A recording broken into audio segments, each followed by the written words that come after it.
বাপ তুমি হা করো, আমি পানি ঢেলে দিচ্ছি।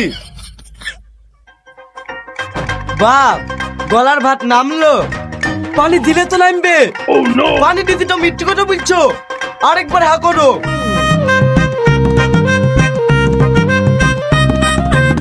ভাত খাওয়ার কিছু বললি রে?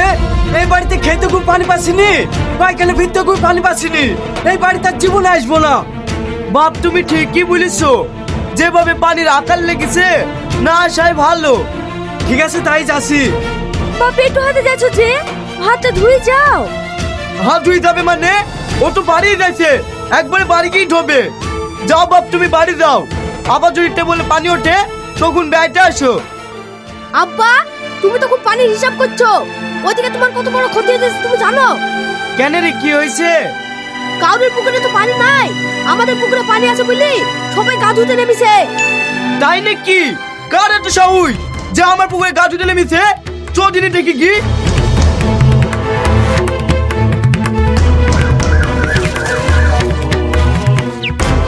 এই তোর কারা রে?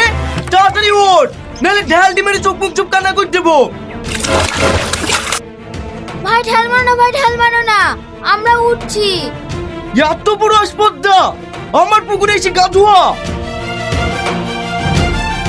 ইরি সর্বনাশ, কি মোটা কাপড় রে!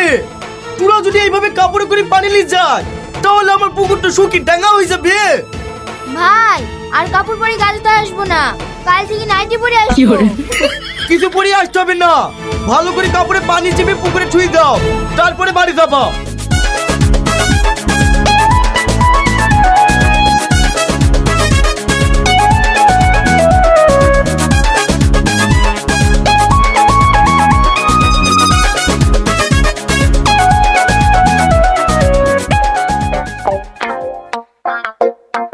এই পুকুরের ধারে কি করছিস রে? ওইখান থেকে সর।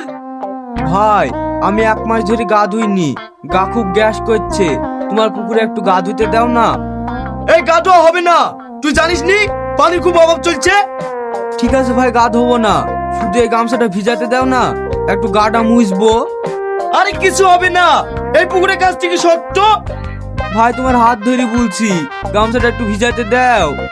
ছাড় হাত। এই তুই আমার পুকুরে লাফ মারলি কেনে? আমি ইচ্ছা করে লাভ মেরেছি নাকি? তুমি তো হাতে ঝাটকা মেরে ফেলে দিলি। তোকে আমি গা ধরে টেনে ফেলে তুই অভিনয় করে পুকুরে লাফ মারলি, আরে এখন তুই আমার তো দিতি। এই মুমিন ওকে ধর তো, গাছে বাঁধবো।